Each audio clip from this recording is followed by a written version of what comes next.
শয়তানটার কুফর হয়েছে, সে কাফের। মুরতাদ হিসেবে আমরা তার শাস্তি চাই রাষ্ট্রের কাছে। রাষ্ট্র শাস্তি দিতে ব্যর্থ হয়, জনগণ আইন হাতে তুলে নিতে বাধ্য হবে।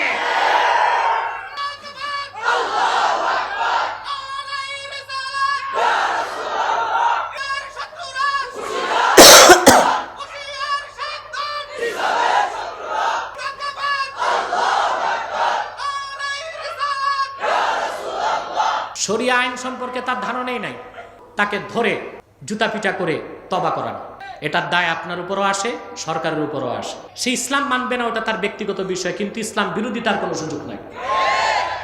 শরিয়া আইনকে মানেন। শরিয়া আইন কার আইন? সাহাবীর সন্তান বকরির পালের পিছনে যে বলল, চলো তোমরা আমার সাথে আমার বাড়ি চলো। হাদিস সাক্ষ্য দেয়, সাহাবীর ছেলে মুগ্ধ হয়ে বাড়ি ফিরে আসলেন।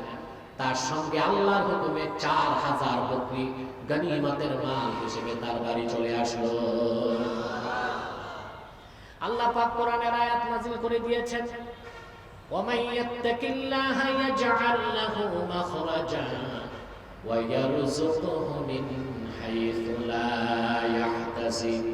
বিপদে আপদে, অভাবে অনটনে, বিপদ যত বড় হোক, মুমিন মুসলমান মুত্তাকি যখন যে ব্যক্তি আল্লাহর উপর ভরসা রাখে, আল্লাহকে ভয় করে, বাঁচার পথ আল্লাহই তারে দেখায় দেন, আর এমন জায়গা থেকে তাকে রিজিক দেন যা কোনোদিন সে চিন্তাও করতে পারে না। বলেন সুবহানাল্লাহ।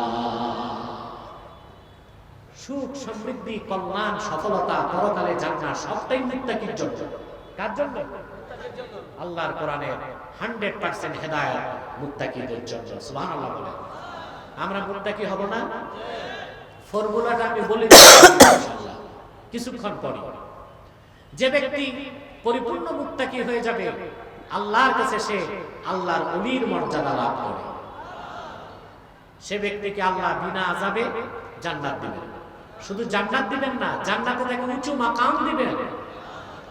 কোরআন কারীমের মধ্যে আল্লাহ রাব্বুল আলামিন বলেন, কুল আউনাব্বিউকুম বিখাইরিন মিন যালিকুম লিল্লাযীনা তাকাউ ইনদা রাব্বিহিম জান্নাতুন তাজরি মিন তাহতিহাল আনহারু খালিদিনা ফিহা ওয়া আজওয়াজুন মুতাহহারাতুন ওয়া রিদওয়ানুম মিনাল্লাহ।